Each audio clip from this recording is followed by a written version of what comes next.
믿음은 모든 좋은 것을 받아들이는 마음의 문과 같다고 말씀드렸습니다. 하나님의 은총이 풍성하게 놓여져 있고 준비되어 있고 기다리고 있는데 우리가 불신하고 받아들이지 않는다면 아무리 좋은 것이라고 하더라도 우리의 것이 될 수가 없는 것이고, 믿음으로 우리들의 마음의 문을 연다면 하나님의 은총의 선물을 누릴 수 있다고 말씀드렸습니다. 믿음으로 살아가는 것은 하나님의 축복을 받으며 살아가는 것이라고 하는 사실을 믿으십니까? 안 믿으시나요? 믿으십니까? 감사합니다. 그런데 말입니다.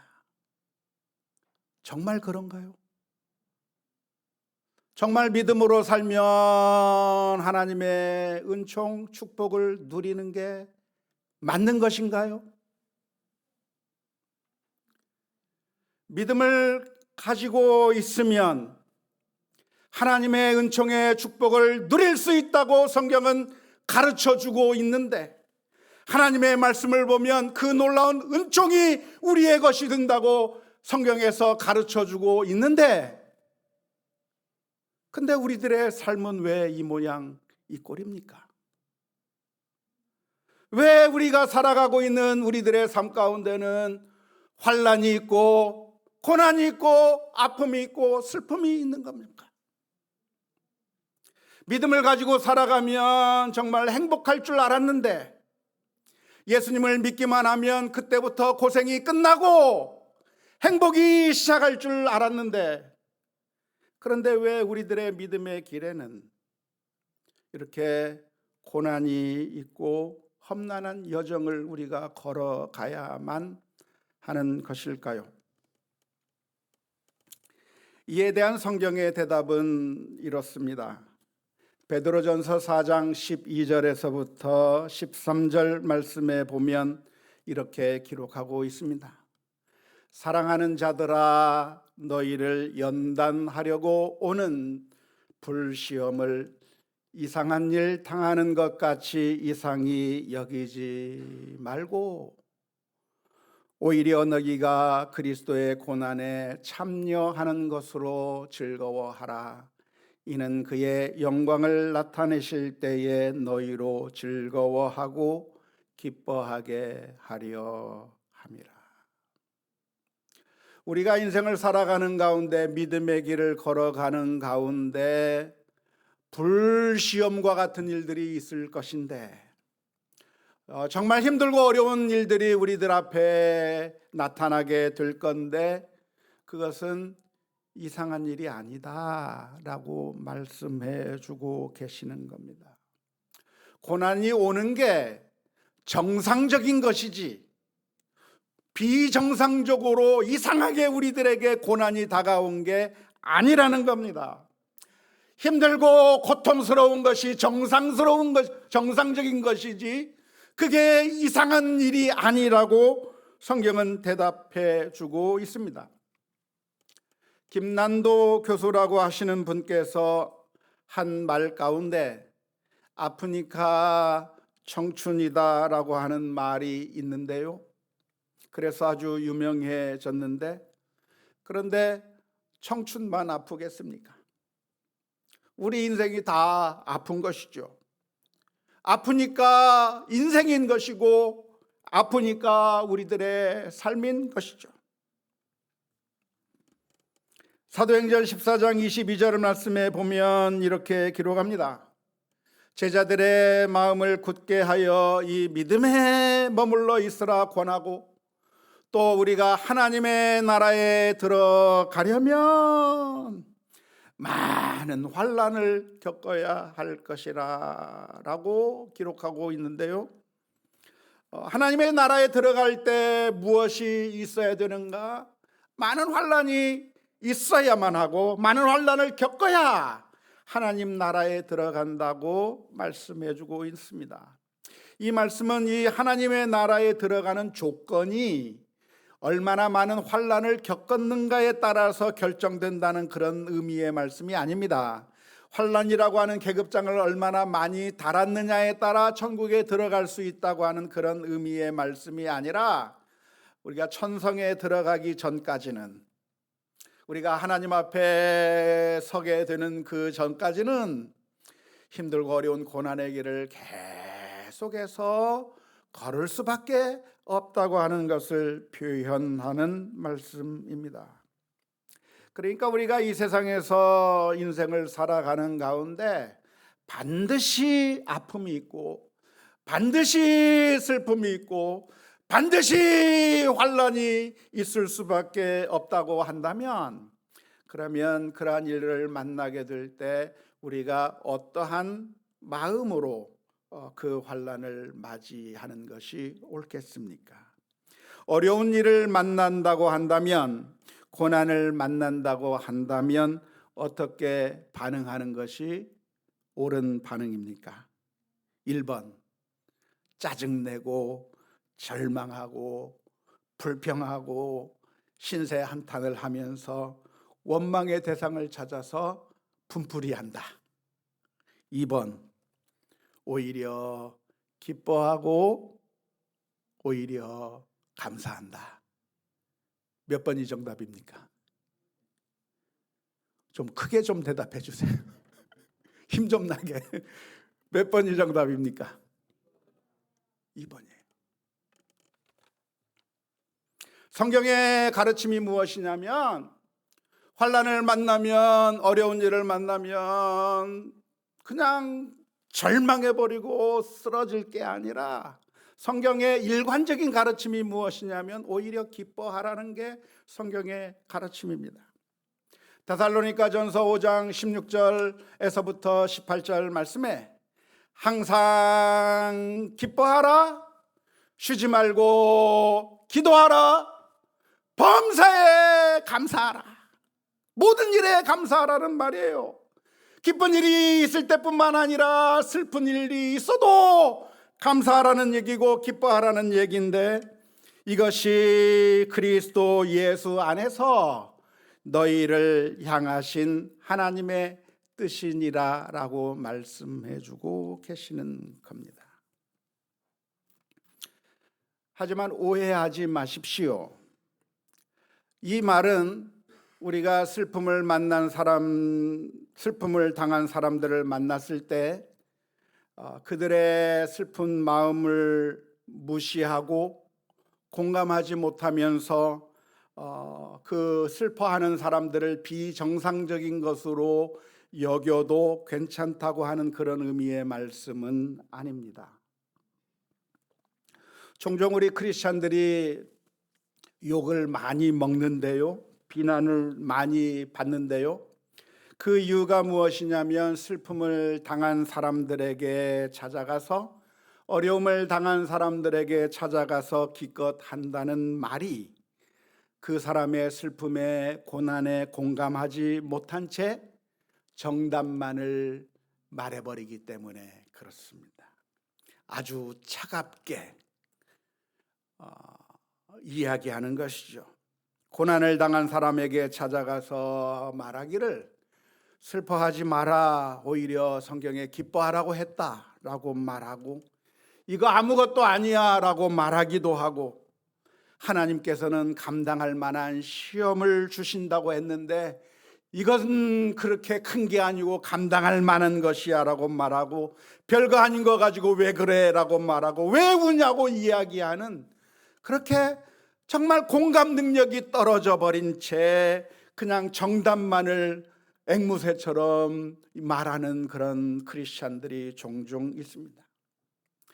내가 하는 그 말이, 내가 던진 그 말이 얼마나 그 사람에게 아픔이 되고, 내가 한 그 표현이 얼마나 그 슬픔을 당한 사람의 마음을 찢어버리는지 공감하지 못한 채 정답만을 이야기해버리는, 정말 공감 능력이 떨어지는 크리스찬들이 너무나도 많이 있습니다.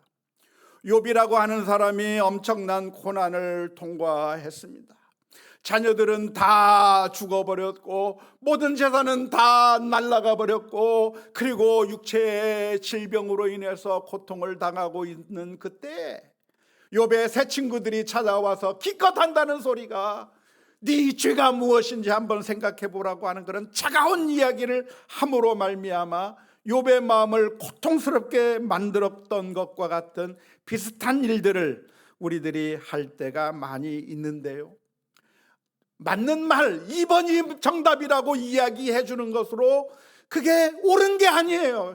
말은 언제 해야 되는가? 때와 시기와 장소를 가려서 이야기해야 되는 건데 안타깝게도 우리 크리스찬들이 정답을 알고 있기 때문에 아무 때나 시도 때도 없이 대답해 버려서 그래서 수많은 사람들의 마음을 오히려 더 아프게 하는 일들이 많이 있는데 제발 우리 예수 비전교회 성도님들은 안 그랬으면 좋겠어요.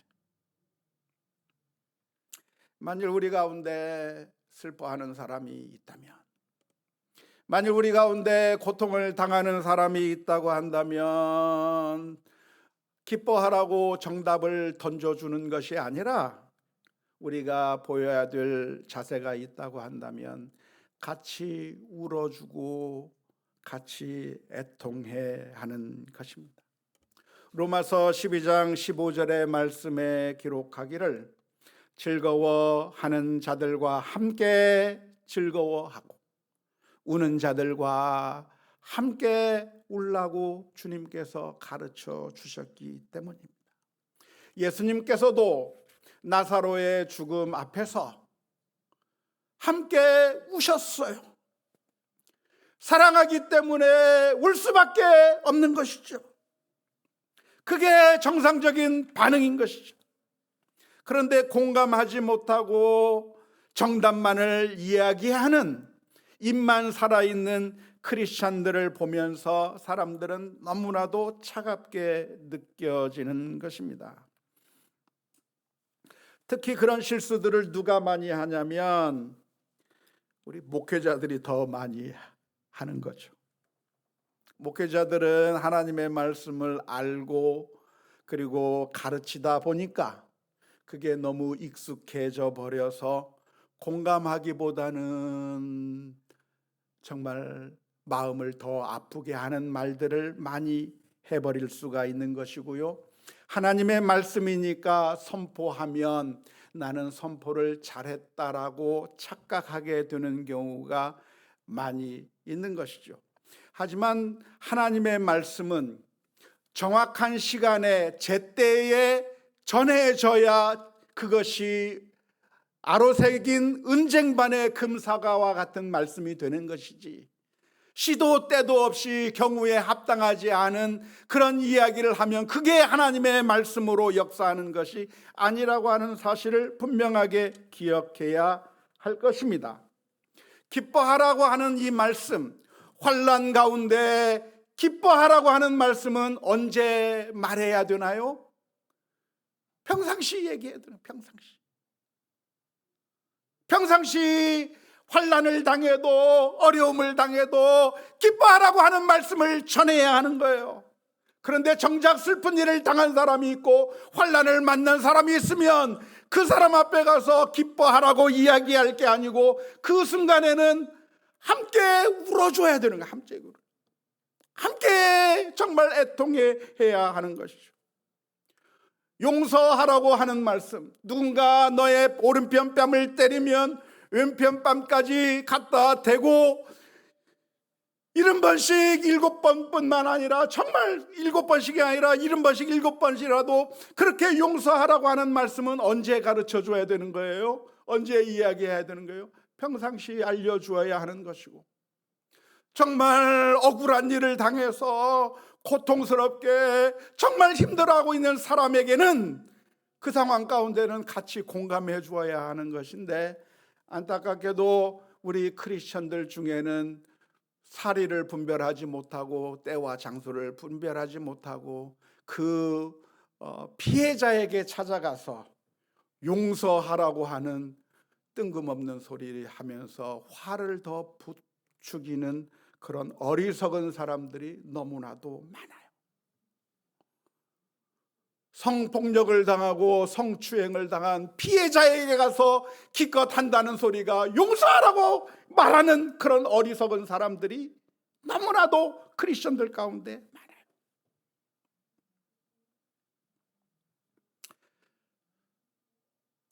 얼마 전에 제가 친하게 지내는 형님 목사님한테 전화가 왔습니다. 그 목사님이 저에게 이런 얘기 저런 얘기를 하면서 설교 시간에 우리나라의 대통령과 대통령 당선자를 위해서 기도하고 협력해야 된다고 하는 하나님의 말씀을 가르쳤는데, 자기 교회에 있던 사람들 몇 명이 굉장히 반발하더라고 하면서 도대체 나는 하나님의 말씀을 전했는데 왜 반발하는지 모르겠다고 저에게 이야기하는 겁니다. 그래서 제가 말씀을 드렸어요. 형님, 그 이야기는 선거 전에 이야기하고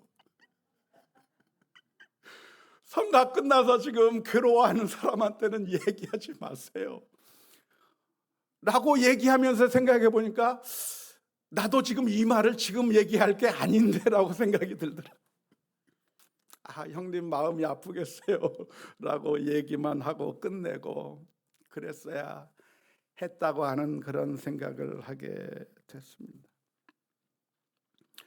시험을 망친 아이에게 가서 그러니까 평상시 공부 열심히 해야지라고 말해버리는 어리석은 부모가 우리들이 아니에요. 시험 망치면 격려해주고 위로해주고 괜찮아라고 그때는 얘기해줘야 되는 거예요. 시험 망친 아이에게 가서 그러니까 평상시 일찍 일어나고 공부도 열심히 하고 숙제도 잘해야지, 놀지만 말아, 그때 이야기할 것이 아니고 그간 다른 때 이야기하고 괴로워하고 있는 그 아이에게는 마음을 위로해주고 격려해줄 필요가 있는 것입니다. 아무튼 오늘 로마서 5장 3절에서는 환난 중에서 기뻐해야 한다고 말씀해주고 있는데요, 이 말씀은 무엇보다 먼저 우리 자신들이 읽고 그리고 우리가 배워야 할 말씀입니다. 바울 사도는 이 말을 로마서 5장 3절 가운데 기록했는데요, 이 말을 했던 바울 사도는 정작 자기 자신도 그런 상황이 닥쳤을 때 기뻐하는 모습을 가지려고 부단히 노력했습니다.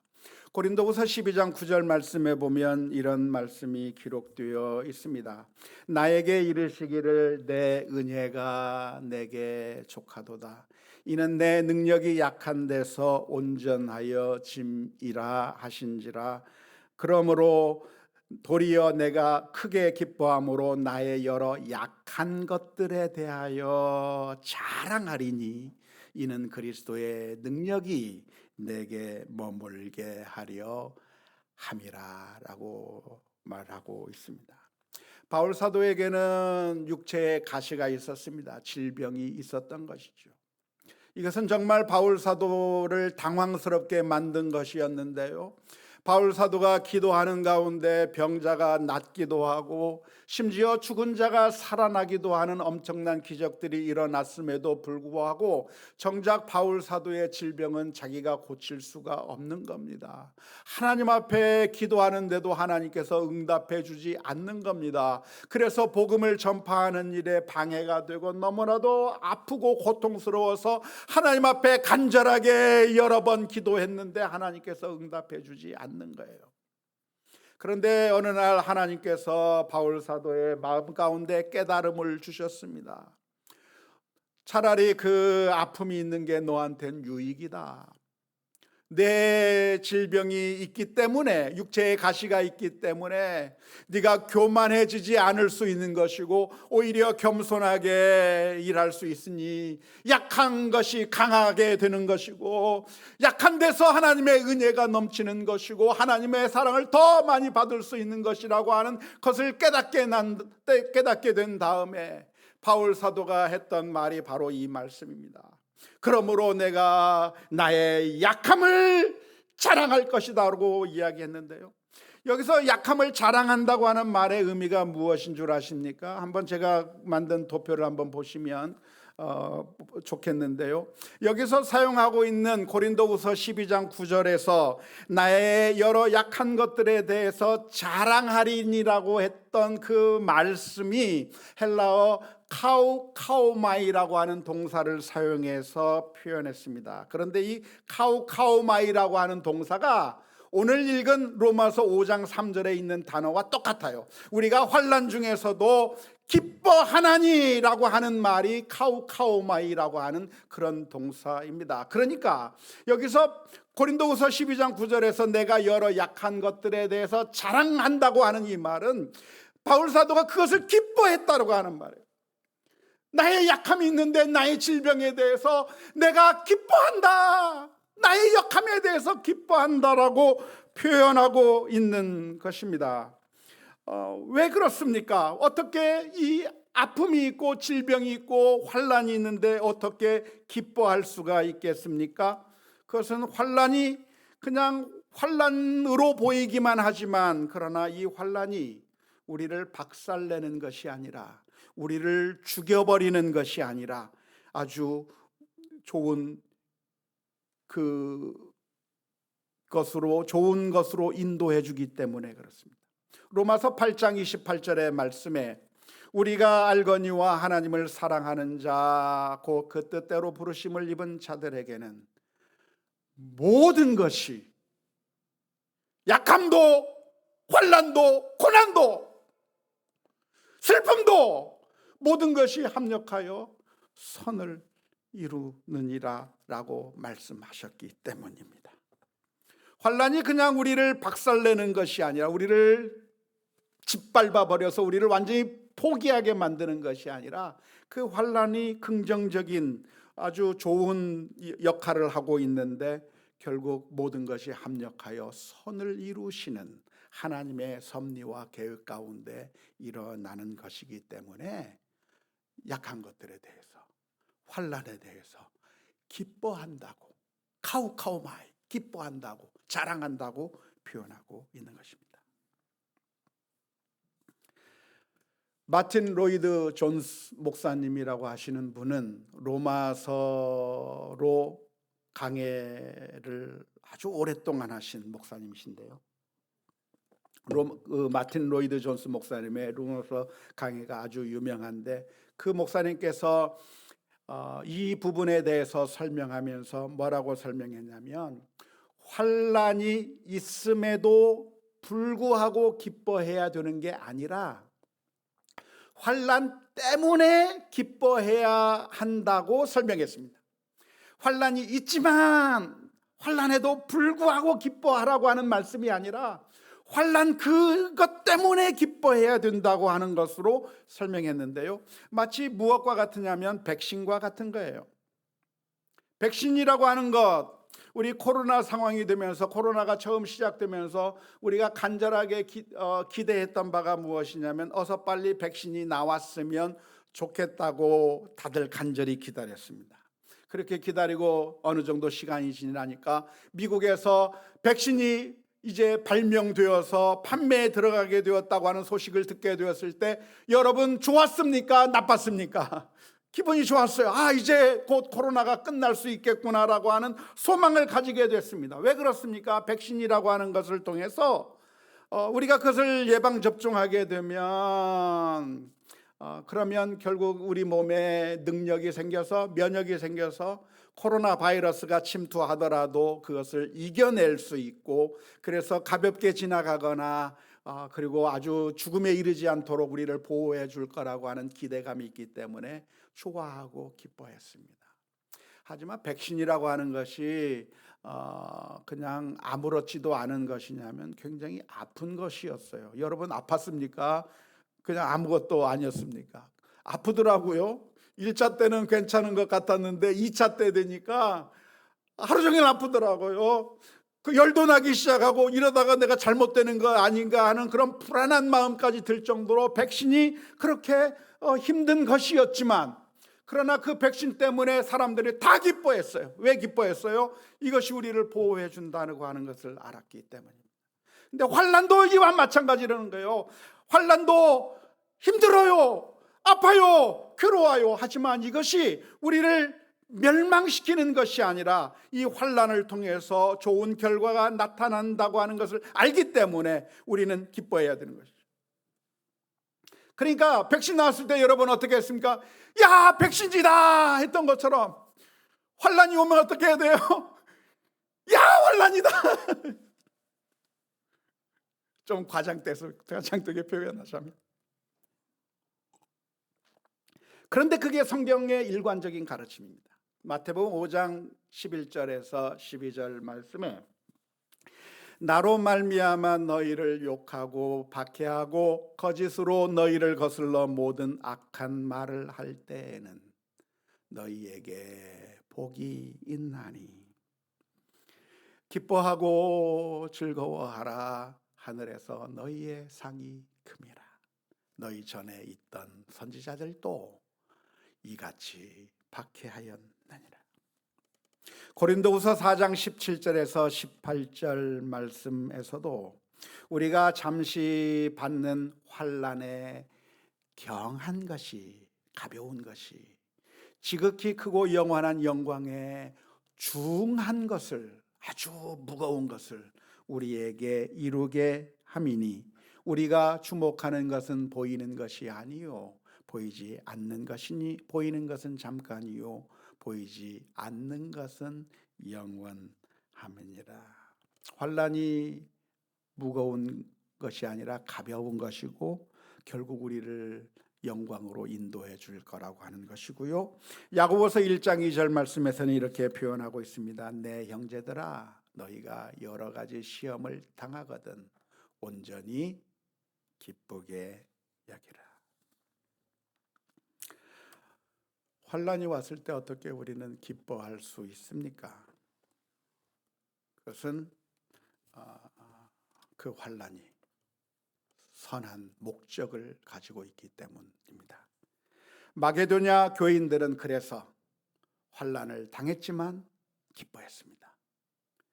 고린도후서 8장 1절 2절 말씀에 보면 이렇게 기록합니다. 형제들아 하나님께서 마게도냐 교회들에게 주신 은혜를 너희에게 알리노니 환난의 많은 시련 가운데서 절망했다는 게 아니라 그들의 넘치는 기쁨과 극심한 가난이 그들의 풍성한 연보를 넘치도록 하게 하였느니라. 환난은 환난으로 끝나는 게 아니라 우리를 선한 길로 인도하는 겁니다. 사탄의 목적이 있다고 한다면 환난을 통해서 우리를 낙심하게 만들고 절망하게 만드는 것이겠지만 하나님의 목적은 우리들의 믿음을 연단하고 그리고 소망을 얻게 하는 목적이 있는 것이죠.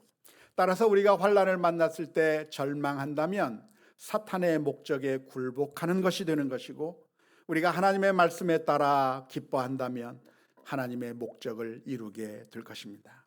로마서 5장 3절에서부터 4절 말씀에 이렇게 기록합니다.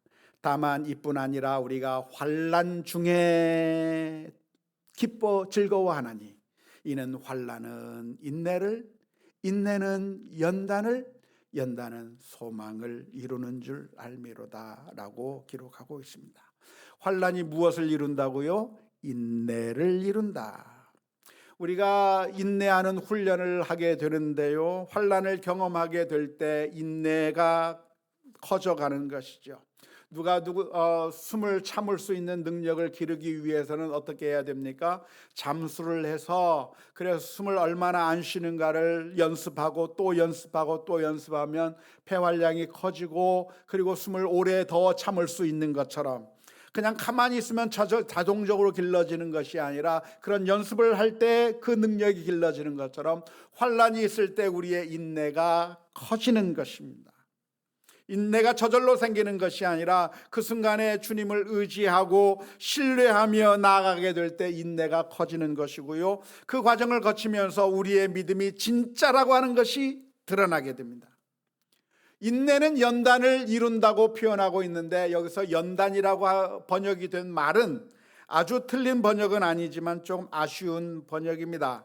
한번 그림을 한번 봤으면 좋겠는데요. 도표를 봤으면 좋겠는데요. 여기서 연단이라고 번역된 헬라어 도키메라고 하는 단어는 무엇을 나타내냐면 연단이라기보다는 단련을 통해서 나타나는 그 결과, 그래서 진짜라고 하는 증거를 의미합니다. 그래서 고린도후서 2장 9절에서 너희가 범사에 순종하는지 그 증거 도키메를 알고자 하여 내가 이것을 너희에게 썼노라라고 하는 그렇게 번역했는데, 로마서 5장 4절에서 인내는 연단은 소망을 이룬 줄 알미로라고 그렇게 번역했는데, 여기서 연단이라고 하는 말은 사실은 어떻게 번역하는 게 더 이해하기 편하냐면 메시지 성경처럼 번역하는 게 훨씬 더 이해하기가 편할 겁니다. 메시지 성경에서 번역한 게 무엇이냐면 쇠를 연마하듯 우리를 단련시켜 준다.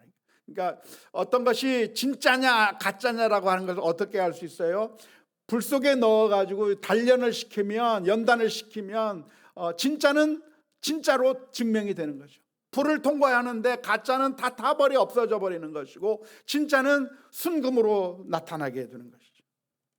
그러니까 이 환난의 역할이 무엇인가? 우리의 믿음을 시험해서 우리의 믿음이 진짜라고 하는 것을 보여주는 결과를 가져오게 되는 것이고요. 그렇게 되면 어떻게 되는가? 우리가 소망을 얻게 된다는 겁니다. 우리의 믿음이 가짜가 아니라 참된 믿음이라고 한다면, 가짜 믿음은 낭망해 버리겠지만 참된 믿음은 참고 견디고 이기며, 그리고 하나님의 자녀라고 하는 사실을 확신하게 되면, 그러면 우리들의 마음 가운데 두려움이 없어지고 하나님께서 우리를 궁극적으로 구원해 주실 거라고 하는 사실을 알기 때문에 우리는 소망이 생기게 되는 것입니다.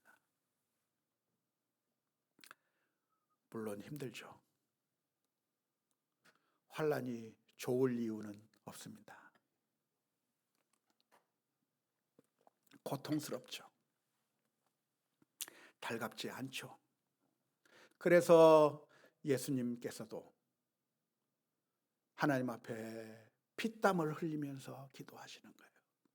하나님, 이 십자가를 내가 안 질 수 있다고 한다면 좀 지나가게 해 주옵소서 기도하는 거예요. 십자가에 달리셔서 에이 별것도 아니네 하면서 달린 게 아니라, 하나님, 나의 하나님 어찌하여 나를 버리셨나이까 울부짖으면서 십자가를 지셔야만 했던 것이 고난이에요. 우리가 만나는 고난이 그렇게 아픈 거죠. 쓰라린 거죠. 하지만 아무리 절망스럽고 고통스럽다 할지라도 인내하면서 우리의 믿음이 진짜라고 하는 것이 드러나게 되고, 그래서 소망을 붙잡게 된다고 한다면 결국 하나님의 선하신 목적이 이루어질 것이기에 그 가운데서도 기뻐할 수 있는 것입니다. 사랑하는 성도 여러분, 그런데 우리가 고난을 당할 때 하나님께서 우리를 그냥 내버려 두시는 것이 아니라 우리를 사랑의 눈으로 지켜 보호하시고 우리를 도와주고 계시다고 하는 사실을 믿으시기를 바랍니다. 우리는 우리들의 자녀들을 사랑하는데 특별히 자녀들에 대해서 더 많이 신경을 쓰고 더 많이 애정을 쏟았던 때가 언제였습니까? 언제였죠? 늘 사랑하고 늘 신경을 쓰지만 특별히 더 신경 썼던 때가 있었습니다. 언제였냐면 우리 아이들이 아플 때예요.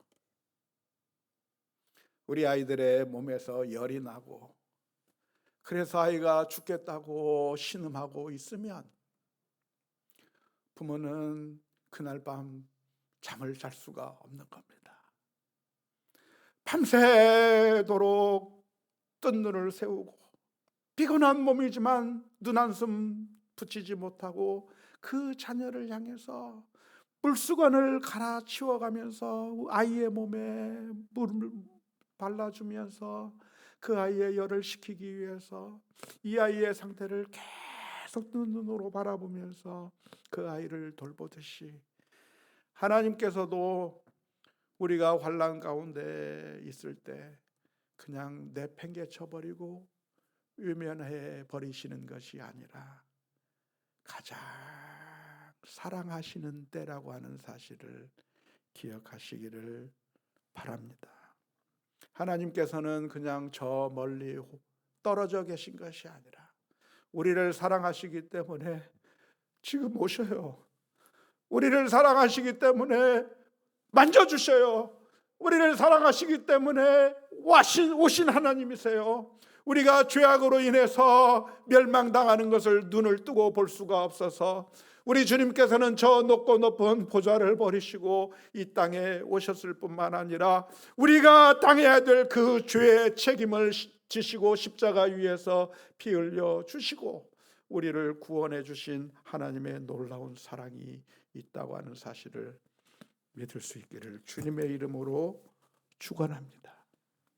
주님을 바라보며 이 환난이 나에게 어떠한 놀라운 은혜와 소망으로 이끌지를 기대하며 믿음으로 일어서는 우리 모두가 다 될 수 있기를 주님의 이름으로 축원합니다.